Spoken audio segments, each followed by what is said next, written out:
Waziri Mkuu wa Israel Benjamin Netanyahu ametoa kauli kali dhidi ya Iran kufuatia shambulio lililosababisha vifo vya raia nchini Israel. Akiwa katika eneo la anguko la kombora mjini Bat Yam, Netanyahu alisema kuwa Iran italipa gharama kubwa sana kwa mauaji ya raia, wanawake na watoto waliouawa kwa makusudi. Katika mkutano wake na vyombo vya habari akiwa ameambatana na waziri wa ulinzi, waziri wa nishati, mkuu wa polisi, kamishna mkuu wa zimamoto, meya wa Bat Yam na mwenyekiti wa serikali za mitaa, waziri mkuu Netanyahu alieleza majonzi kwa niaba ya taifa lote. Ndipo hapa Bat Yam pamoja na vikosi vya kamandi ya nyuma na vikosi vya uokoaji, kwa niaba ya watu wote wa Israel, ninatoa pole kwa ajili ya upotevu wa maisha uliotokea hapa. Mioyo yetu iko pamoja na familia. Aidha, Netanyahu alisisitiza umuhimu wa kufuata maagizo ya kamandi ya nyuma ya jeshi. Wale waliotekeleza maagizo na kuwa katika maeneo salama waliokoka, lakini wale ambao hawakufanya hivyo, kwa masikitiko, walijeruhiwa.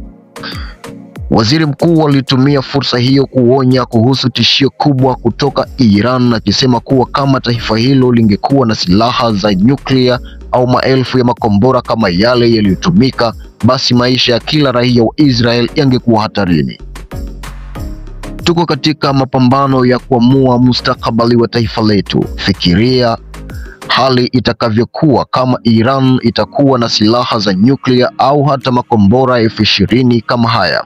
Tisho hili la kutoweka ni halisi, na ndiyo maana tumeanzisha vita vya kujinusuru dhidi ya maangamizi ya mara mbili. Marubani wetu sasa wapo juu ya anga la Iran.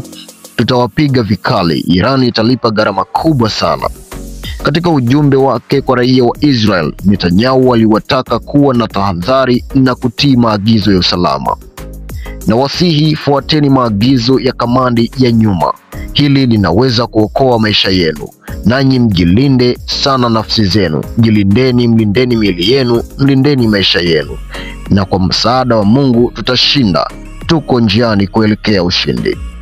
Kauli hii ya waziri mkuu inakuja baada ya tangazo rasmi la jeshi la ulinzi la Israel IDF, ambalo lilithibitisha kuwa jeshi la anga la Israel limefanya shambulio la kijeshi la umbali wa takriban kilomita 2300 dhidi ya ndege ya kutia mafuta ya Iran katika uwanja wa ndege wa Mashhad, mashariki mwa Iran.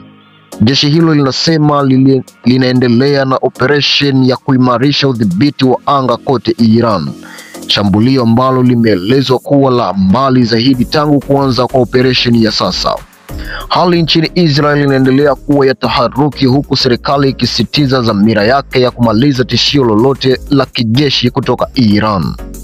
Hii ni Dems Media na mimi ni Abdul Juma. Nikuombe kuungana nasi kwa taarifa zijazo. Usahau kusubscribe, like, lakini pia kushare na wengine. Unaweza kutoa maoni yako kuhusiana na jambo hili linaloendelea kuitikisa dunia kwa sasa. Tukutane kwa mara nyingine.